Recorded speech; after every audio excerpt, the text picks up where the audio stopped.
आज हम रिसर्च के जिस पोर्शन का अध्ययन करेंगे वो है आपका पॉजिटिविज्म या प्रत्यक्षवाद। और ये नया जुड़ा है, डायरेक्टली वैसे तो था तो है ही, लेकिन हम उस पर ध्यान उतना नहीं देते थे, लेकिन अलग से लिख के आया तो सब बहुत डर गए। तो इसके बारे में हम आज थोड़ा सा अध्ययन करेंगे कि इसकी भूमिका क्या है और इसमें हमें क्या पढ़ना। तो प्रत्यक्षवाद की बात की जाए तो आपकी जो शोध की कई प्रविधियाँ होती हैं, कई प्रकार से शोध के करने के तरीके होते हैं, तो उसके पीछे कोई ना कोई विचार होता है जो उसकी स्ट्रक्चर या प्रणाली को बनाता है। तो इसे क्या कहते हैं? पैराडाइम। तो उन पैराडाइम्स की अगर बात की जाए तो यहाँ पे प्रत्यक्षवाद जो है वो पैराडाइम है जो किसके द्वारा दिया गया है? Auguste Comte. ठीक है, अगस्त काम्टे ने इसको दिया हुआ है। और ये आप इनका नाम कहाँ सुने होंगे? समाजवाद में। समाजवाद के पिता ये कहे जाते हैं अगस्त काम्टे, और इन्होंने ये प्रत्यक्षवाद या पॉजिटिविज्म को दिया। इसको तथ्यवाद भी कहते हैं। पहला आपको यहाँ कॉन्सेप्ट ये समझना, क्यों इनकी बात कर रही हूँ। इनके जो 3 स्तंभ थे अध्ययन के, वो क्या थे? धार्मिक, तार्किक, और तीसरा आपका जो फैक्टर था क्या? वैज्ञानिक। 3 पक्ष इन्होंने दिए थे अपने जो विचार थे इनके समाजवादी, उसमें 3 जो इनके पक्ष थे मुख्य, तो वो उन्होंने दिया था धार्मिक, तार्किक और वैज्ञानिक, जो बहुत ही महत्वपूर्ण टर्म इनका माना गया था। लेकिन जो इन्होंने पॉजिटिविज्म की बात की तो उसका सबसे ज़्यादा जो आपका इन्वॉल्वमेंट था उसमें वो उनके वैज्ञानिक पद्धति का था। तो जो आपको एक टर्म यहाँ पे एकदम रट लेना है वो क्या है कि वैज्ञानिक विधि। पहला आपको क्या याद करना है? Auguste Comte. दूसरा क्या? वैज्ञानिक विधि। इनका मानना है कि इन्हीं का मानना था कि जो हम अध्ययन करते हैं समाज का जिस विधि से, वह विधि भी वैज्ञानिक होती। जैसे हम लोग मानते हैं ना कि विज्ञान अलग, सामाजिक विज्ञान, ऐसा नहीं। विधि जो मैंने बताया था, रिसर्च करने का भी मैंने आपको टेक्निक बताया था कि यह सिस्टमैटिक साइंटिफिक इसके प्रोसेस होते हैं। वैसे इन्होंने माना कि समाज के अध्ययन के लिए जो भी हम विधियां अपनाते हैं वो भी वैज्ञानिक होती है। तो वो बहुत ज़्यादा इफेक्ट करती है आपके इनके जो विचार थे पॉजिटिविज्म या प्रत्यक्षवाद के परिप्रेक्ष्य में। तीसरी चीज़ अगर हम इसके वर्ड पर जाए तो प्रत्यक्ष। तो तीसरा पॉइंट इसमें आपको क्या याद रखना है? तथ्य हो जो, या जो चीज़ें प्रत्यक्ष हो। तो तथ्य या प्रत्यक्ष जो इन्होंने शब्द इसको दिया पॉजिटिविज्म का, तो ये तथ्य मतलब क्या? जिसको हम जांचे, टेस्टेबल, मतलब परीक्षणीय। मतलब आप जिस चीज को परीक्षण कर सकें, जिस चीज का, उसी को क्या कर सकते हैं आप? उसी को आप मान सकते हैं कि वो तथ्य है। तो अर्थात इस पॉजिटिविज्म में जो हम रिसर्च लेंगे वो भी क्या होगा? टेस्टेबल होगा। ठीक है, यहाँ क्या है? एक तो समाजवाद की बात इन्होंने करी थी। उस समाजवाद में जो उनके पक्ष थे उनको हमें ध्यान में रखना है, धार्मिक, तार्किक और वैज्ञानिक। उससे हमें क्या याद रखना है कि जो इसमें स्टेप यूज़ किए जाते हैं वो कौन सी पद्धति से होते हैं? वैज्ञानिक पद्धति से। तीसरा जो टर्म है, जो तथ्य होता है, उसमें जो तथ्यवाद इसको कहते हैं। तो क्यों कहते हैं? क्योंकि ये टेस्टेबल होता है। अर्थात तथ्य क्या होता है? जैसे जनरल सूचना मिले, कहते हैं ये तथ्य है और ये मिथ्या है। तो तथ्य क्या होता है? जो टेस्ट किया, परीक्षण के बाद भी सत्य पाया जाए, तो उसे तथ्य कहते हैं। तो यहाँ पे जो होगा वो सत्य होगा। अब फिर प्रत्यक्ष मतलब आपके सामने। इसमें एक आपको दर्शन याद होगा, यथार्थवाद। अगर आपको यथार्थवाद के बारे में याद होगा कि यथार्थवाद क्या है, तो आप इसको आराम से बता देंगे। जो चीज़ें आप देखते हैं उसी को सत्य मानते हैं, जो चीज़ें आपकी इंद्रियां महसूस करती हैं उसी को सत्य मानते हैं। तो वही चीज़ यहाँ भी अब है, भले ही अगस्त काम्टे के समाजवाद से, लेकिन इसकी जो पीछे फीलिंग है वो ये यथार्थवादी फीलिंग है कि जो चीज़ें आप सत्य मानते हैं, मतलब जो चीज़ें आप देखते हैं, महसूस करते हैं, उसी को सत्य मानते हैं। तो ये आप भूलेंगे भी ऐसे नहीं, क्योंकि वो भी क्या वैज्ञानिक विधि के अंतर्गत आता है। जिस चीज़ को हम परीक्षण कर सके, जो चीज़ें सत्य हो और बार बार उस पर परीक्षण करने पे वही आउटकम मिलता है, तो हम क्या कहते हैं? वैज्ञानिक ज्ञान कहते हैं। तो यहाँ पे क्या याद रखना है आपको? प्रत्यक्ष मतलब जो इंद्रियाँ आपके अनुभव करें, अर्थात जो चीज़ें आप अपने सामने मतलब करके देखें। तो इसका जो चौथा टर्म है, 5वां, डू इज, ये इस चीज का आंसर खोजता है। डू इज मतलब क्या, कि कोई चीज क्या है, किसी के बीच में क्या संबंध है, कैसे हम तुलना करेंगे, एक्सेट्रा एक्सेट्रा। मतलब इसमें जो पॉजिटिविज्म के अंतर्गत जो भी रिसर्चें होती हैं उसमें जो आपका जो उसका ऑब्जेक्टिव होता है, उद्देश्य होता है, वो क्या होता है। ये यहाँ देखिए छठा पॉइंट इसी से रिलेटेड है आपका जो पॉइंट है। डू इज मतलब कोई चीज़ क्या है, हम क्या करते हैं नॉलेज गैप को, जो आपके ज्ञान के बीच की जो आपका गैप है, मतलब कोई चीज़ है, वो चीज़ है आप सत्य मानते हैं या सत्य मानते हैं। जैसे आप किसी चीज़ को सत्य मानते हैं तो उसके बारे में आप समझिए। हमें क्या होता है कि कभी कभी नॉलेज गैप दिखता है कि यहाँ तक रिसर्च हुई है लड़कियों पे, उसके बाद नहीं हुई, या लड़कों पे करके छोड़ दिया, ग्रामीण पे किया, शहरी पे नहीं किया। अर्थात जहाँ पे आपके ज्ञान नहीं हुआ, मतलब उसकी सीमा वहीं पे रुक गई, हमें गैप दिखाई गया।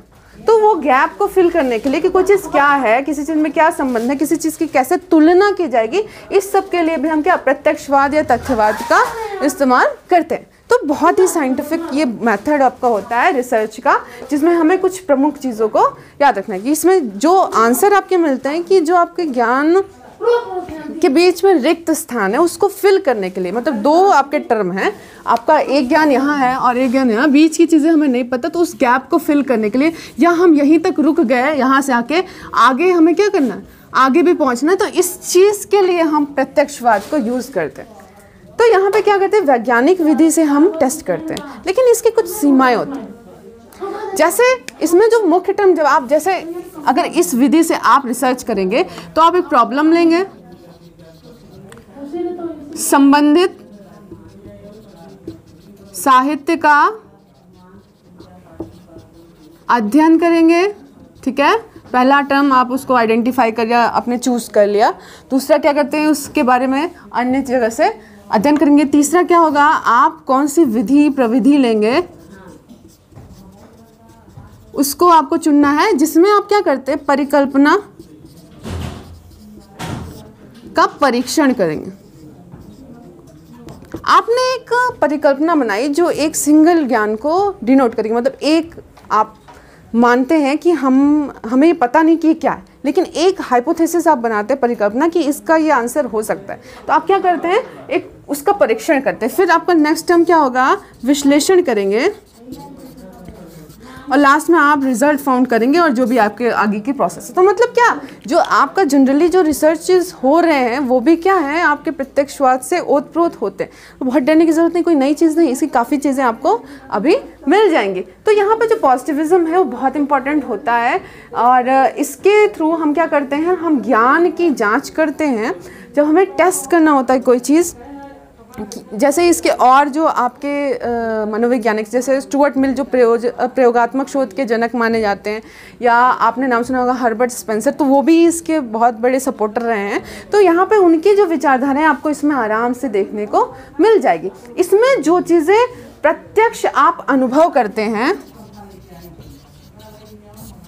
वही मानते हैं, अर्थात जो चीज़ें साइंटिफिकली आपका नॉलेज है, जो तथ्य है वही सत्य है जिसका आपने अनुभव किया, और कोई चीज़ सत्य नहीं जिसको हमने नहीं देखा।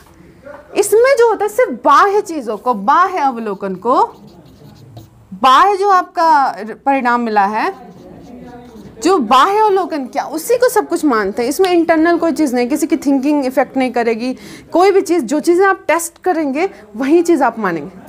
तो ये बहुत ही महत्वपूर्ण टर्म होता है आपके रिसर्च का, जो कि पॉजिटिविज्म के नाम से जाना जाता है। अब जैसे इसमें आपको क्या क्या याद रखना है कि पहले तो इसके जनक आपको पता है अगस्त काम्टे, समाजवाद। तो इनके जो 3 आयाम थे उसमें से वैज्ञानिक विधि जो थी, वैज्ञानिक जो पक्ष था, उससे उत्प्रोत आपका प्रत्यक्षवाद है। दूसरी चीज़ है क्या, कि वही चीज़ मानता है जो चीज़ें टेस्टेबल है, या जो अपनी इंद्रियों से अनुभव करता है, या जो चीज़ें जाँचता है वही मानता है। इसका एक ही आंसर होता है, जो इसकी परिकल्पना होती है, ठीक है। ये इधर उधर नहीं जाता, इसमें कोई भी आप एज्यूमशन नहीं करते बहुत ज़्यादा। बस आप एक समस्या, जो आपकी समस्या है कि ये चीज़ क्या है, ये गैप को कैसे, नॉलेज गैप को कैसे फिल करेंगे, उसका आप एक परिकल्पना बनाते हैं और उसी को टेस्ट करते हैं और लास्ट में रिजल्ट निकालते हैं। फिर आपको क्या याद रखना है कि इसमें किस चीज़ का आंसर ढूंढते हैं, कि कोई चीज़ क्या है, किसी चीज़ में क्या संबंध है और क्या तुलना है उसकी। और एक चीज़ जानिए कि ये कौन से प्रकार का शोध है, तो ये है गुणात्मक शोध, मात्रात्मक शोध। मात्रात्मक शोध। तो ये मात्रात्मक शोध के अंतर्गत क्या आता है? पॉजिटिविज्म आता है। मतलब आपका जो क्वांटिटेटिव रिसर्च है उसके अंतर्गत हम इसका यूज़ करते हैं, और इसकी प्रविधियाँ वही हैं जो आप जनरली रिसर्च में यूज़ करते हैं। जैसे आप प्रॉब्लम लेंगे, फिर आप लिटरेचर रिव्यू करेंगे, फिर आप उसकी मेथोडोलॉजी बनाएंगे, फिर क्या करेंगे, टेस्टिंग करेंगे हाइपोथेसिस की, सैम्पलिंग वगैरह जो आप करते हैं, उसके बाद उसका डाटा एनालिसिस करते हैं।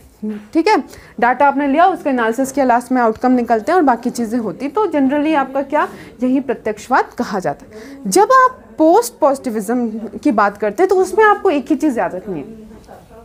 जब भी हम पोस्ट पॉजिटिविज्म की बात करेंगे तो आपको यहाँ पे क्या चीज़ें याद रखनी है कि सब कुछ यही रहेगा।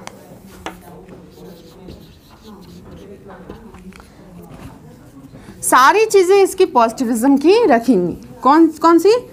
जो आपने इसमें ज्ञान जो फाइंड किया वैज्ञानिक विधि से, इसमें भी तथ्य भी है, प्रत्यक्ष चीज़ें हैं, मात्रात्मक शोध के अंतर्गत ही है, लेकिन प्लस आपके जो आइडियाज़ हैं या जो विचार हैं, तो वो विचार आपके राजनीतिक, सामाजिक, सांस्कृतिक इत्यादि भी इसमें सम्मिलित हो। अगर आप पॉजिटिविज्म प्लस ये आइडियाज़ को जोड़ देंगे, मतलब पॉजिटिविज्म या प्रत्यक्षवाद के साथ अगर आप विचारों को भी जोड़ देंगे तो आपका वही पोस्ट पॉजिटिविज्म हो जाएगा। क्या आपको समझना है कि पॉजिटिविज्म में सिर्फ वही चीज़ें मानता है जो उसके प्रत्यक्ष हो, जो चीज़ें वो टेस्ट करके निकालता है, या जो वो हाइपोथेसिस को टेस्ट करता है, वो एक ही सिंगल ज्ञान को मानता है। वो ये मानता है कि कोई चीज़ क्या है, वो नॉलेज गैप को भरने के लिए करता है। लेकिन उसी में अगर आपके आइडियाज़ भी जुड़ जाए, जो आपके राजनीतिक पक्ष से है, सामाजिक या सांस्कृतिक पक्ष से है, नैतिक पक्ष से है, तो जब इसमें जो इसकी वैज्ञानिकता देखिए, और जब इसमें विचार भी जुड़ जाएंगे, मतलब इंटरनल भी जुड़ जाएगा, आंतरिक चीज़ें। यहाँ सिर्फ क्या था आपका? बाह्य अवलोकन। यहाँ क्या करते हैं हम? बाह्य अवलोकन। किसी चीज को क्या करते हैं? ऑब्जर्व करते हैं। किसमें? प्रत्यक्षवाद में।